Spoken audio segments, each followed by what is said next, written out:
नमस्कार भाइयों बहनों, मेरे चैनल में आपका स्वागत है। छोटो क्लासेस विक्रमपुर में सभी एक दिवसीय प्रतियोगी परीक्षाओं के लिए उपयोगी जीके 1000 महत्वपूर्ण वस्तुनिष्ठ प्रश्न। भारतीय इतिहास 200 क्वेश्चन 2 वीडियो में अपलोड कर दिए हैं। भारतीय राजव्यवस्था पे अपलोड कर दिए हैं। विश्व एवं भारत का भूगोल भी अपलोड कर दिए हैं। भारतीय अर्थव्यवस्था का 100 अपलोड किए, 100 भी अपलोड करेंगे और सामान्य विज्ञान का भी अपलोड कर दिया, जाके देख लीजिए। भारतीय अर्थव्यवस्था का 100 क्वेश्चन बचा हुआ है, ठीक है। 2, 4, 6, 8, 10 मतलब कि 1000 क्वेश्चन हो गया, ठीक है। भारतीय अर्थव्यवस्था का बचा हुआ, चलिए भारतीय अर्थव्यवस्था में पढ़ते हैं। चलिए 701 नंबर क्वेश्चन चालू करते हैं। विमुद्रीकरण के संदर्भ में औसत्य कथन है। विमुद्रीकरण के संदर्भ में औसत्य कथन है। भारत में अभी तक 5 बार विमुद्रीकरण किया जा चुका है, ये गलत बात है और ये तीनों सही है, ठीक है। चलिए देख लीजिए, भारत में अभी तक 3 बार विमुद्रीकरण किया जा चुका है। वर्ष 1946 में, 1978 में, 2016 में। भारत में पहली बार वर्ष 1946 में 500, 1000 और 10,000 के नोटों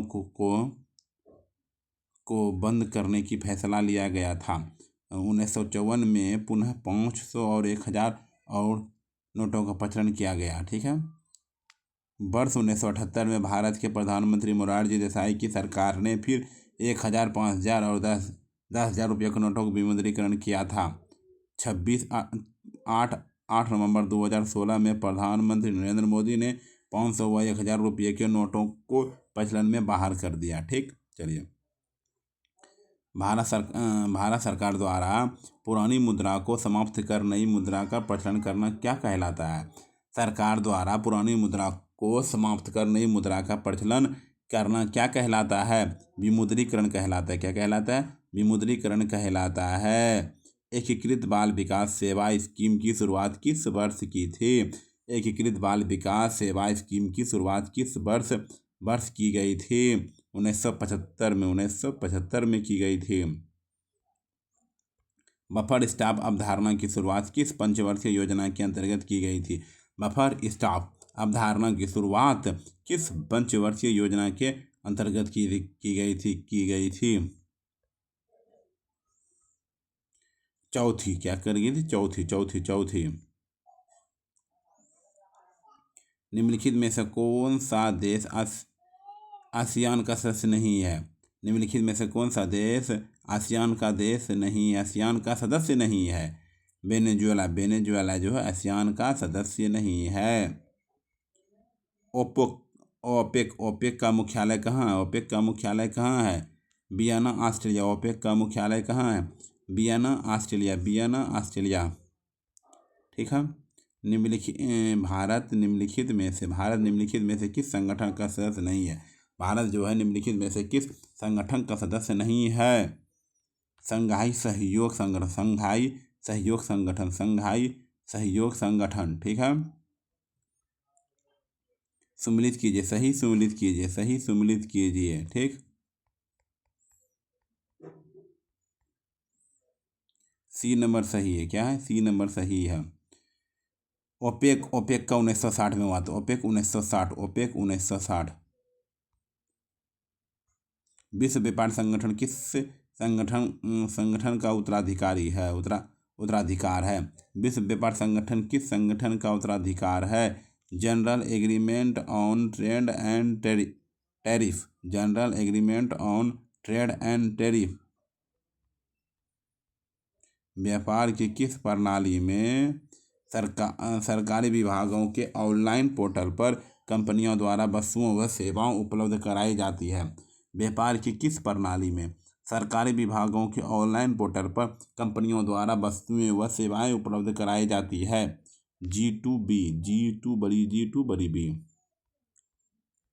कौन सी एजेंसी देशों के दुर्लभ ऋण देती है। कौन सी एजेंसी सदस्य देशों को दुर्लभ ऋण देती है। IDA।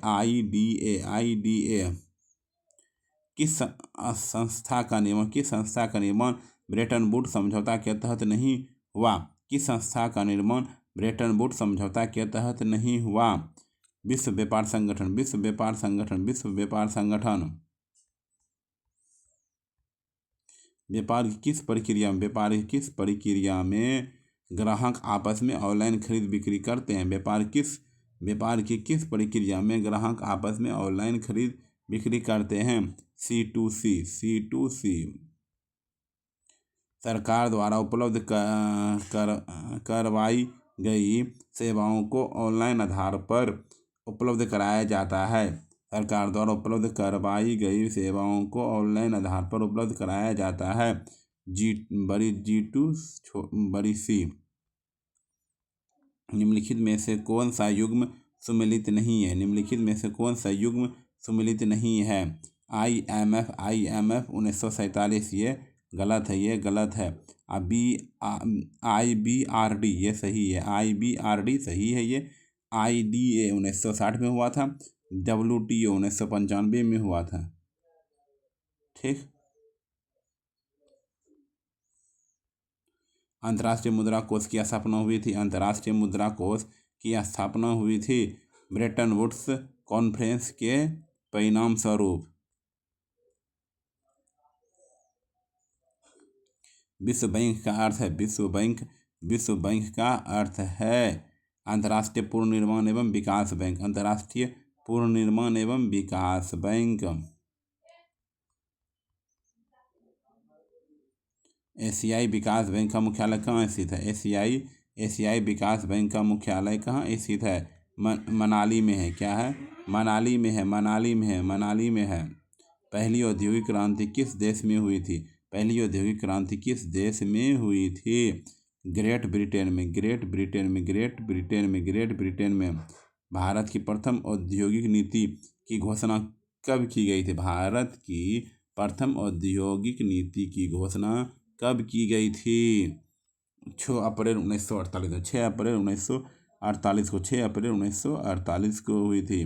भारत सरकार द्वारा नवीन औद्योगिक की घोषणा कब की गई थी? भारत सरकार द्वारा नवीन औद्योगिक की घोषणा कब की गई थी? 24 जुलाई 1991 को। 24 जुलाई 1991 को।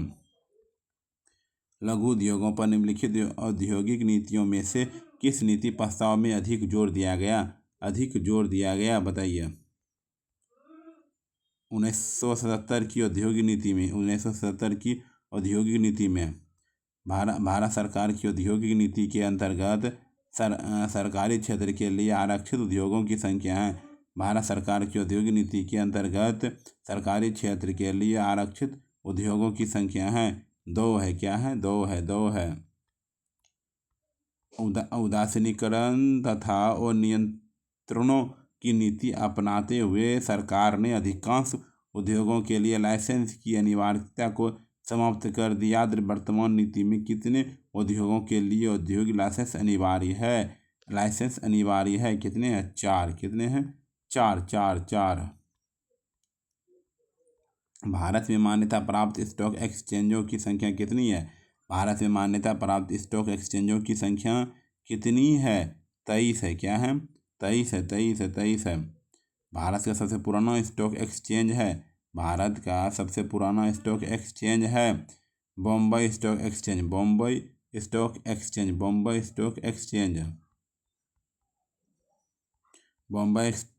एक्सचेंज की स्थापना कब हुई?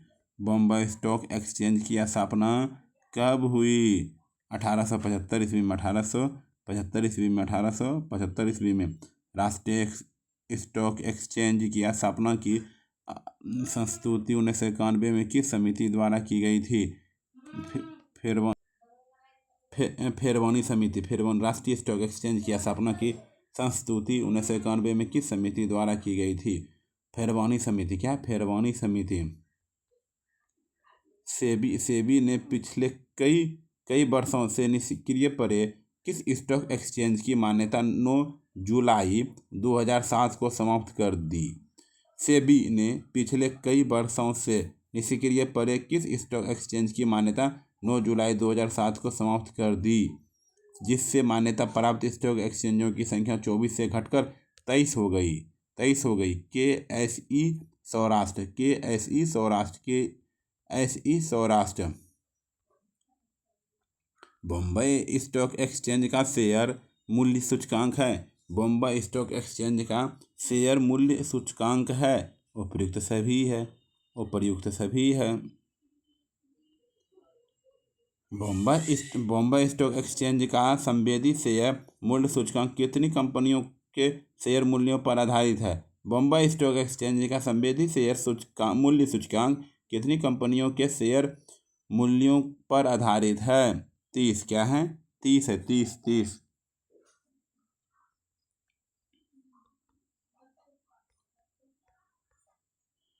निफ्टी निम्नलिखित में से किस निम्नलिखित में से किस शेयर बाजार का मूल्य सूचकांक है?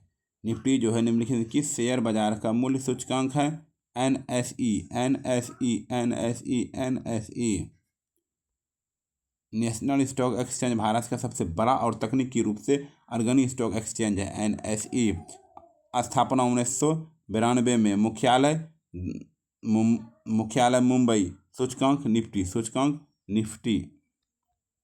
भारत में GST लागू करने के लिए सबसे पहले सिफारिश की थी। भारत में GST लागू करने के लिए सबसे पहले सिफारिश की थी विजय केलकर।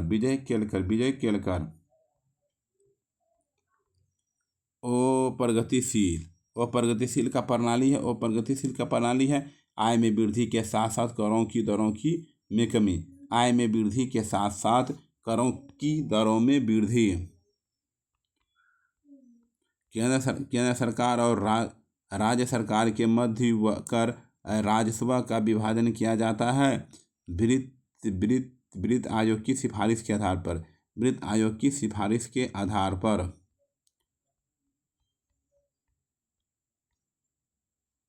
वह कर जिसका काराघात व कारापात एक ही व्यक्ति पर पड़े उसे कहते हैं प्रत्यक्ष कर।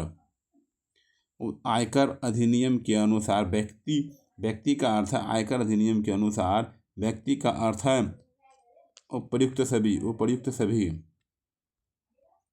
लेबर वर्क निम्न में से किसके मध्य संबंध को दर्शाता है? लेबर वर्क निम्न में से किसके मध्य संबंध को दर्शाता है? राजस्व व कर की दर। GST परिषद का अध्यक्ष होता है वित्त मंत्री। GST परिषद का अध्यक्ष होता है वित्त मंत्री होता है। वो सम्मिलित युग्म को छांटिए। ये GST प्रत्यक्ष का प्रणाली ये गलत है। GST लागू हुआ था। ठीक है।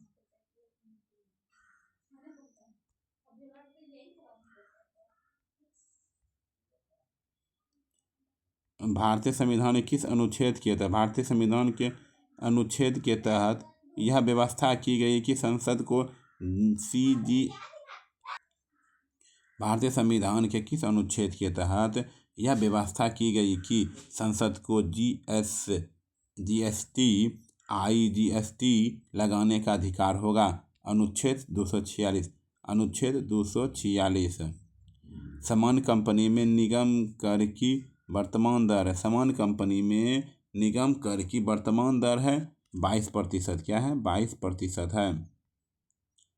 राष्ट्रीय मुनाफाखोरी रोधी प्राधिकरण के संदर्भ में निम्न कथनों पर विचार करें। पहला, यह प्राधिकरण GST कानून के तहत एक संस्थागत तंत्र है जो व्यापार समुदाय की अनुचित लाभ बनाने वाली गतिविधियों को नियंत्रित करने हेतु गठित किया गया है। दूसरा है, इस प्राधिकरण का प्रमुख दायित्व मुनाफाखोरी का पता लगाकर उसकी जांच करना तथा दंडात्मक कार्यवाही करना। उपयुक्त में से कौन सा कथन असत्य? दोनों में से कौन असत्य है? ना एक असत्य नहीं, दोनों सत्य है। यदि किसी कंपनी द्वारा देय कर निर्धारित सीमा से कम हो तो उसे भुगतान करना पड़ता है। न्यूनतम वैकल्पिक कर।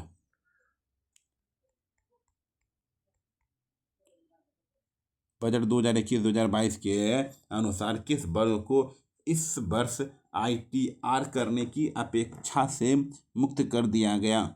बजट 2021-2022 के अनुसार किस वर्ग को इस वर्ष ITR भरने की अपेक्षा के मुक्त कर दिया गया? 75 वर्ष व उससे अधिक के वरिष्ठ नागरिक को। सरकारी आय तथा व्यय की वह क्रिया जिसके माध्यम से सरकार अर्थव्यवस्था को प्रभावित करती है वह नीति क्या कहलाती है? राजकोषीय नीति कहलाती है।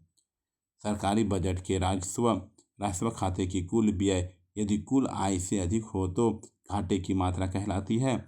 राजस्व घाटा क्या कहलाती है? राजस्व घाटा कहलाती है।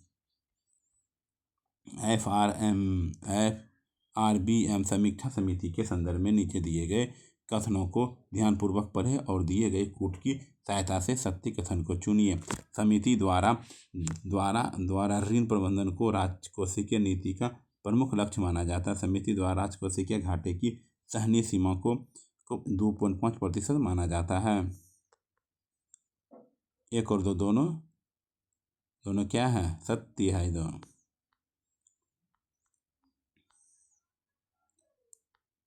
किसी अर्थव्यवस्था के वित्तीय स्वास्थ्य को सबसे महत्वपूर्ण संकेतक है। किसी अर्थव्यवस्था के वित्तीय स्वास्थ्य का सबसे महत्वपूर्ण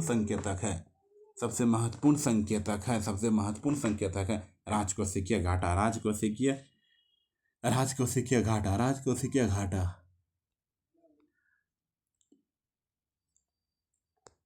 राजकोषीय घाटा के संदर्भ में सत्य कथन है 1 और 2 दोनों सत्य है। ठीक है, चलिए। राजकोषीय घाटे को नियंत्रित करने में सहायक नहीं है। राजकोषीय घाटे को नियंत्रित करने में सहायक नहीं है। करों को समाप्त करना। वर्ष 2021-22 के संघीय बजट में राजकोषीय घाटे को 2024-25 तक कितने प्रतिशत के स्तर पर लाने का लक्ष्य रखा गया है? 4.5%।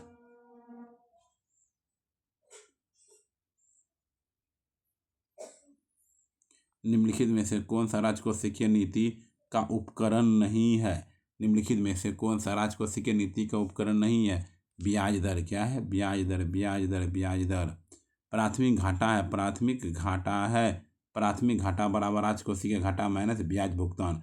प्राथमिक घाटा बराबर राजकोषीय घाटा माइनस ब्याज भुगतान।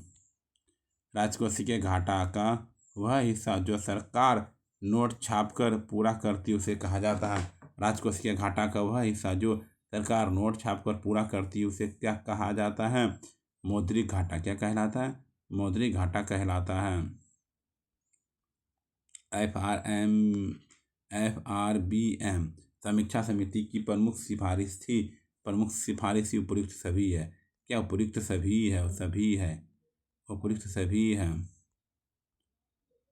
जुड़वा घाटा कहते हैं। बताइए, जुड़वा घाटा कहते हैं। C नंबर है। राजकोषीय घाटे व चालू खाते को केंद्रीय एजी मार्क प्रयोगशाला कहाँ स्थित है? केंद्रीय एजी मार्क प्रयोगशाला कहाँ स्थित है? नागपुर में। केंद्रीय एजी मार्क प्रयोगशाला कहाँ स्थित है? नागपुर में। कृषि मूल्य आयोग को वर्तमान में किस नाम से जाना जाता है? कृषि मूल्य आयोग को वर्तमान में किस नाम से जाना जाता है?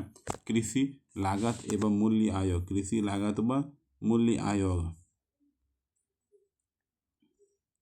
कृषि और संबद्ध उत्पादकों के मूल्य संबंध को बढ़ावा देने और उसके निर्यात को बढ़ाने के लिए ऑपरेशन ग्रीन स्कीम के दायरे में और कितनी फसलों को शामिल किया गया है? 22। कितने? 22।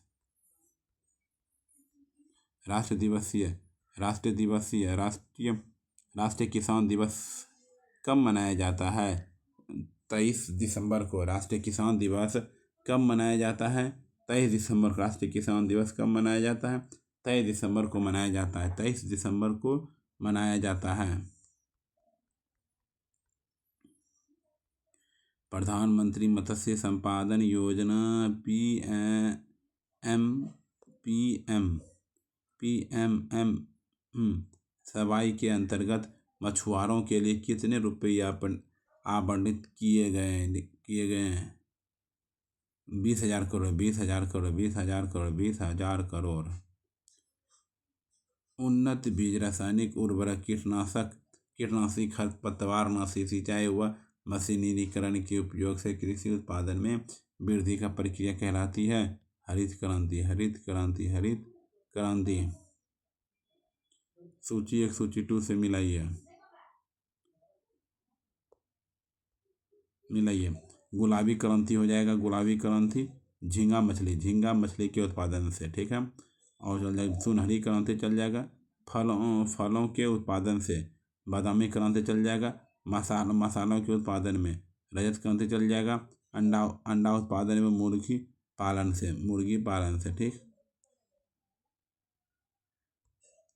रजत क्रांति तो इसका संबंध अंडा उत्पादन में मुर्गी पालन से है। भूरी क्रांति इसका संबंध उर्वरक उत्पादन से है। गुलाबी क्रांति इसका संबंध झींगा मछली के उत्पादन में वृद्धि है। नीली क्रांति इसका संबंध मछली उत्पादन से है। बादामी क्रांति इसका संबंध मसालों के उत्पादन में वृद्धि से है। सुनहरी क्रांति इसका संबंध फलों के उत्पादन से है। National agriculture cooperative marketing federation of India limited के संदर्भ में निम्नलिखित कथनों पर विचार करते हुए कूट में से सत्य कथन चुनिए।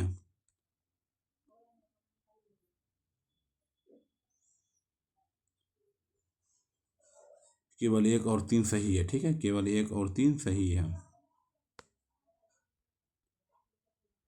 ई नेम से जो पारदर्शी और प्रतिस्पर्धा आई है उसको ध्यान में रखते हुए और कितनी मंडियों को ई नेम के अंतर्गत लाया जाएगा?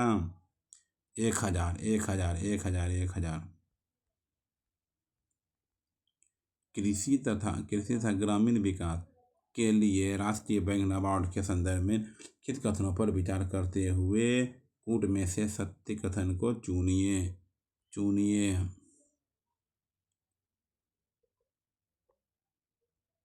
सी 1 और 2, ठीक है। प्रधानमंत्री फसल बीमा योजना के अंतर्गत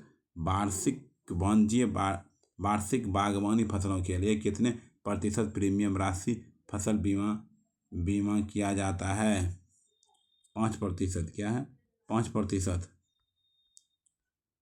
निम्नलिखित में से किस उत्पादन को हरित स्वर्ण ग्रीन गोल्ड कहा जाता है? निम्नलिखित में से किस उत्पादन को हरित स्वर्ण ग्रीन गोल्ड कहा जाता है? बांस को। क्या कहा जाता है? बांस को। निम्न में से किस आयोग को सलाह पर भारतीय रिजर्व बैंक का गठन किया गया?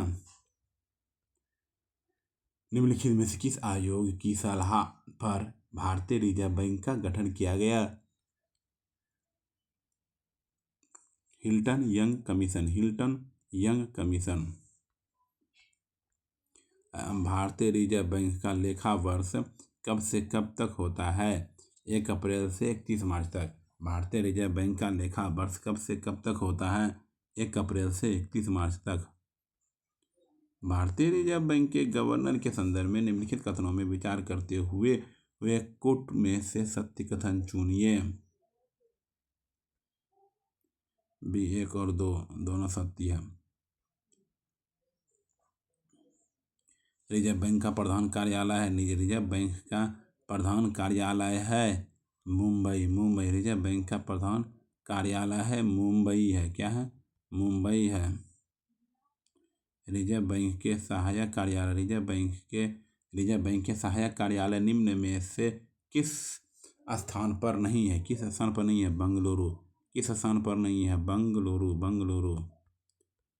वर्तमान में रिजर्व बैंक द्वारा नोट निर्गमन का आधार है न्यूनतम कोष प्रणाली। वर्तमान में रिजर्व बैंक द्वारा नोट निगमन का आधार है न्यूनतम कोष प्रणाली। निम्नलिखित कथनों पर विचार करें। ठीक है, दिया गया, बोल रहे इसमें कथन में सही कौन है, दोनों में सही कौन है। दूसरा सही है। ठीक है, दूसरा सही है।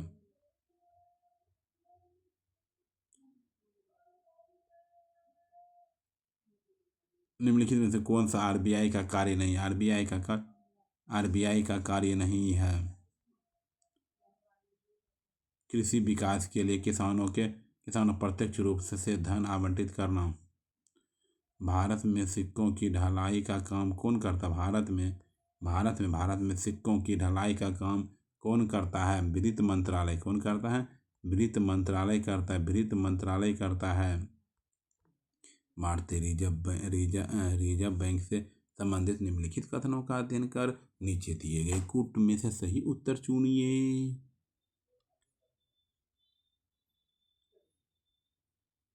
दी 1 2 4 है, 1 2 4 है। ठीक है, 1 2 4 है। 1 नंबर, 2 नंबर, 4 नंबर क्या है, सही उत्तर चुनिए। सही है। ठीक है। वर्तमान में नगद आरक्षित अनुपात CRR दर है। वर्तमान में नगद आरक्षित अनुपात CRR है 4%। क्या है, 4% है, 4% है। भारतीय रुपये की गिरावट रोकने के लिए निम्नलिखित में से कौन सा एक सरकार भारतीय रिजर्व बैंक द्वारा किया जाने वाला सर्वाधिक संभावित उपाय है। विदेशी वाणिज्य उधारी से संबंधित दशाओं का आसान बनाना।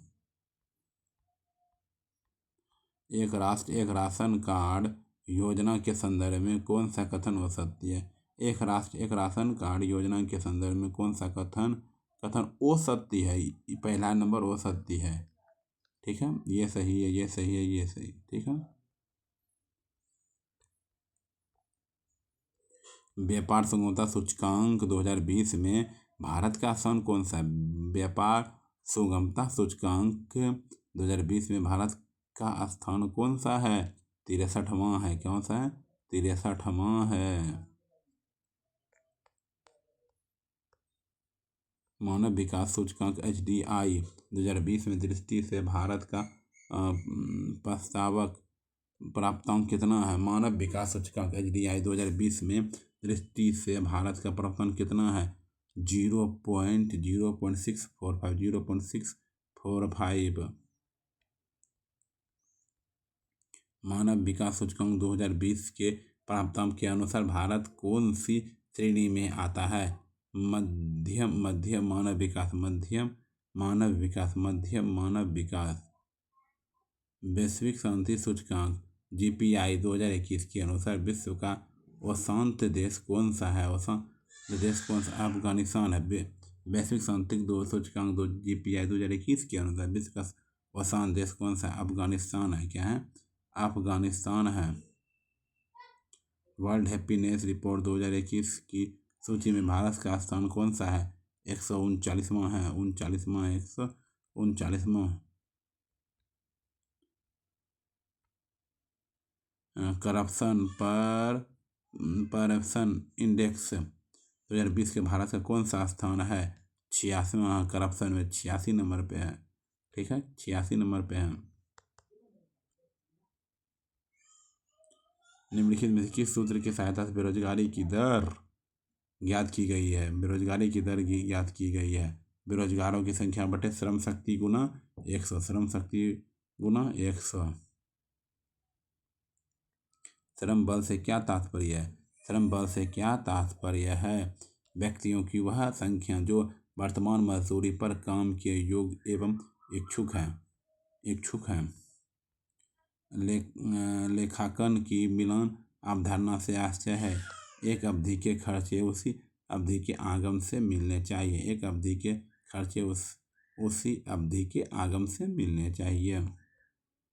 लेखांकन की किस अवधारणा के अनुसार प्रत्येक लेनदेन कम से कम 2 खातों को प्रभावित करता है। लेखांकन की किस अवधारणा के अनुसार प्रत्येक लेनदेन कम से कम दो खातों को प्रभावित करता है।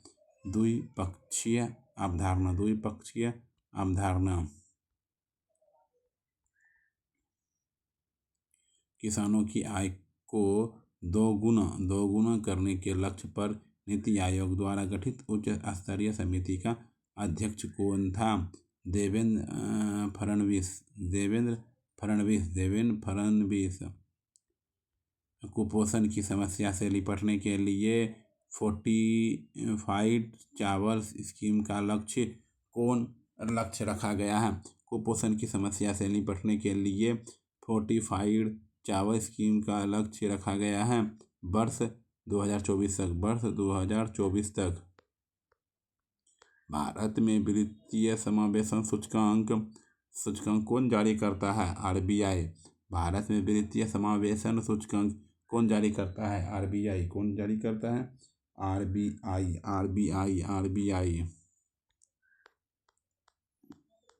लेन देन का अर्थ है, लेन देन का अर्थ माल व सेवाओं का मुद्रा में विनिमय, माल व सेवाओं का मुद्रा विनिमय।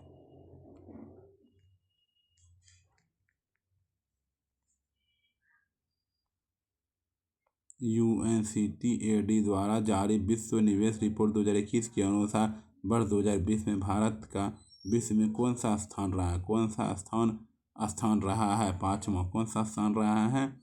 UNCTAD द्वारा जारी विश्व निवेश रिपोर्ट 21 के अनुसार वर्ष 2020 में भारत का विश्व में कौन सा स्थान रहा है? 5वां। विश्व भुखमरी सूचकांक कौन जारी करता है? विश्व भुखमरी सूचकांक WHI कौन जारी करता है? कंसन वर्ल्ड वाइड व वेल्थ हंगर हिल्फे।